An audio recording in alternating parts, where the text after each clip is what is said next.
તમે ક્યારે વિચાર્યું છે કે ટોસ્ટર હોય કે પછી ઇલેક્ટ્રિક હીટર આ બધી વસ્તુઓ પાછળ કયો સિદ્ધાંત કામ કરે છે?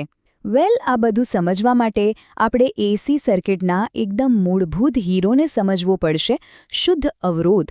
તો ચાલો જોઈએ કે જ્યારે એસી વોલ્ટેજ આ અવરોધને મળે છે ત્યારે ખરેખર શું જાદુ થાય છે. આવો સાથે મળીને આનું વિશ્લેષણ કરીએ. તો આજે આપણે શું જોવાના છીએ? સિમ્પલ છે. સૌથી પહેલાં આપણે સર્કિટની ગોઠવણ સમજીશું. પછી પ્રવાહનું સમીકરણ કેવી રીતે આવે છે એ જોઈશું. એ પછી વોલ્ટેજ અને પ્રવાહ વચ્ચેનો જે સંબંધ છે એની વાત કરીશું. પાવરની ગણતરી કરીશું અને એનો અર્થ શું છે એ સમજીશું. અને છેલ્લે આખી વાર્તામાં અવરોધનો રોલ શું છે એના પર ફોકસ કરીશું. ઓકે, તો ચાલો શરૂ કરીએ. સૌથી પહેલાં પરિપથની મૂળભૂત ગોઠવણથી. આપણી સિસ્ટમ છે ને એકદમ સિમ્પલ છે. કલ્પના કરો કે આપણી પાસે એક એસી વોલ્ટેજ સોર્સ છે અને એની સાથે આપણે બસ એક જ વસ્તુ જોડીએ છીએ, એક શુદ્ધ અવરોધ, જેને આપણે આર કહીશું. બસ, બીજું કશું જ નહીં, કોઈ કોમ્પ્લિકેશન નહીં. આપણી શરૂઆત થશે વોલ્ટેજના સમીકરણથી, જે છે V=Vm sin ωt. આ સમીકરણ બતાવે છે કે વોલ્ટેજ સમય સાથે કેવી રીતે બદલાય છે. પણ મોટો સવાલ એ છે કે આ વોલ્ટેજને જોઈને અવરોધ શું કરશે? એની પ્રતિક્રિયા શું હશે? ઓકે, વોલ્ટેજની વાત તો થઈ ગઈ, પણ હવે પ્રવાહનું શું? ચાલો એને શોધી કાઢીએ. તો હવે પ્રવાહનું સમીકરણ કેવી રીતે મળશે? આના માટે આપણે ફિઝિક્સનો એક ખૂબ જ પાવરફુલ નિયમ વાપરીશું, કિર્ચોફનો લૂપનો નિયમ. આ નિયમ બહુ સિમ્પલ વાત કહે છે, કોઈપણ બંધ સર્કિટમાં વોલ્ટેજનો ટોટલ સરવાળો હંમેશા 0 જ થાય. એનો મતલબ શું થયો કે સોર્સમાંથી જે વોલ્ટેજ આવે છે, એટલે કે Vm sin ωt, એ અવરોધ પર ડ્રોપ થતા વોલ્ટેજ એટલે કે IR બરાબર જ હોવો જોઈએ. હવે આમાંથી જો આપણે પ્રવાહ I ને અલગ પાડીએ તો આપણને મળે છે I બરાબર Vm/R sin ωt. અને આ જે Vm/R છે ને એ બીજું કંઈ નહીં પણ પ્રવાહનું મહત્તમ મૂલ્ય છે. ચાલો એને Im કહી દઈએ. તો બસ થઈ ગયું, આપણું ફાઇનલ સમીકરણ તૈયાર છે, I બરાબર Im sin ωt. જોયું કેટલું સરળ હતું? ચાલો હવે આપણી પાસે વોલ્ટેજ અને પ્રવાહ બંનેના સમીકરણો છે. હવે આવે છે સૌથી મજેદાર ભાગ. આ સમીકરણો આપણને શું કહે છે?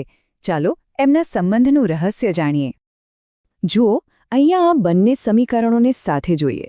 વોલ્ટેજનું છે V=Vm sin ωt અને પ્રવાહનું છે I=Im sin ωt. ધ્યાનથી જુઓ, કંઈક સરખું લાગે છે?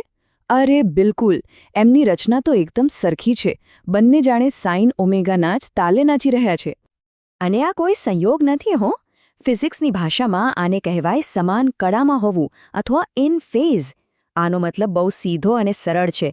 એમની વચ્ચે કોઈ ટાઈમ લેગ નથી, બિલકુલ નથી. જ્યારે વોલ્ટેજ મેક્સિમમ થાય ત્યારે જ પ્રવાહ પણ મેક્સિમમ, જ્યારે વોલ્ટેજ 0 થાય ત્યારે જ પ્રવાહ પણ 0. જાણે બે સાથીદારો એકદમ પરફેક્ટ તાલમેલમાં સાથે ચાલી રહ્યા હોય. હવે આ જે પરફેક્ટ તાલમેલ છે એને જો વિઝ્યુઅલી સમજવો હોય તો એન્જિનિયરો આના માટે એક બહુ મસ્ત ટૂલ વાપરે છે, જેને કહેવાય છે ફેઝર. ફેઝર એટલે શું? સમજો કે એક ફરતું તીર છે. એ તીરની લંબાઈ આપણને વોલ્ટેજ કે પ્રવાહનું મેક્સિમમ મૂલ્ય બતાવે છે અને એ જે એંગલ પર ફરે છે એ અહીંની કળા બતાવે છે. તો હવે અસલી મજા જુઓ. આપણા આ શુદ્ધ અવરોધવાળા સર્કિટમાં છે ને, વોલ્ટેજ અને પ્રવાહના ફેઝર એકબીજાની ઉપર જ હોય છે, એકદમ એક લાઇનમાં. અને તેઓ સાથે સાથે જ ફરે છે, એક જ દિશામાં, એક જ સ્પીડથી. પેલું કહ્યું હતું ને કે બે સાથીદારો સાથે ચાલી રહ્યા છે, બસ આ એનું જ વિઝ્યુઅલ પ્રૂફ છે. આ જ છે ઇન ફેઝ હોવાનો સાચો મતલબ. ચાલો, વોલ્ટેજ અને પ્રવાહનો આ સુમેળ તો સમજાઈ ગયો, પણ આ બધાનો ફાયદો શું? આ બધું જાણીને શું? સર્કિટમાં ખરેખર કયું કામ થઈ રહ્યું છે? ચાલો હવે પાવરની વાત કરીએ. તો જવાબ છે પાવરનો વપરાશ. જો કોઈ પણ એક પળમાં, કોઈ એક ક્ષણે સર્કિટમાં જે પાવર વપરાય છે એને આપણે કહીએ છીએ તાત્કાલિક પાવર. અને એની ગણતરી તો એકદમ સિમ્પલ છે. બસ એક ક્ષણના વોલ્ટેજ અને પ્રવાહનો ગુણાકાર કરી દો, એટલે કે P=V × I. પણ કોઈ એક ક્ષણનો પાવર જાણવો પૂરતો નથી. આપણને તો આખા એક સાયકલ દરમિયાન સરેરાશ કેટલો પાવર વપરાયો એમાં વધારે રસ છે. તો એ કેવી રીતે મળશે? સિમ્પલ છે.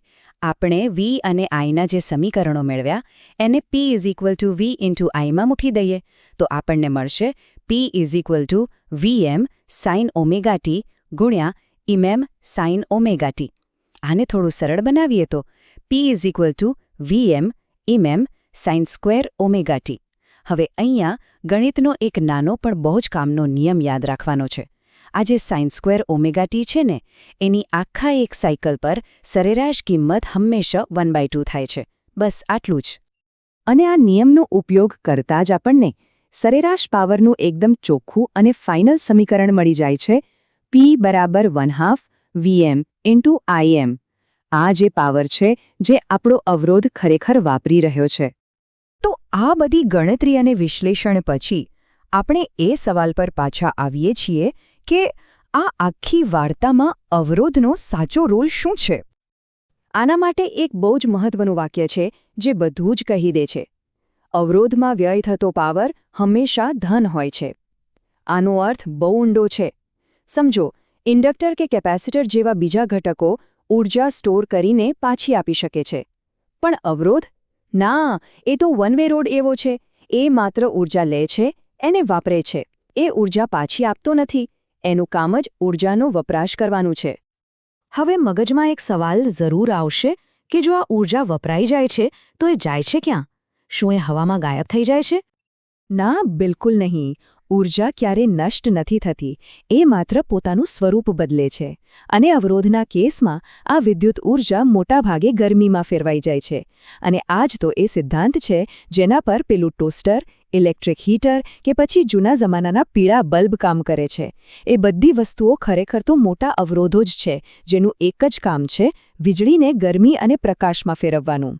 એટલે એક સાદો અવરોધ માત્ર સર્કિટનો એક પાર્ટ નથી પણ આપણી આધુનિક દુનિયાનું એક પાયાનું એનર્જી કન્વર્ટર છે.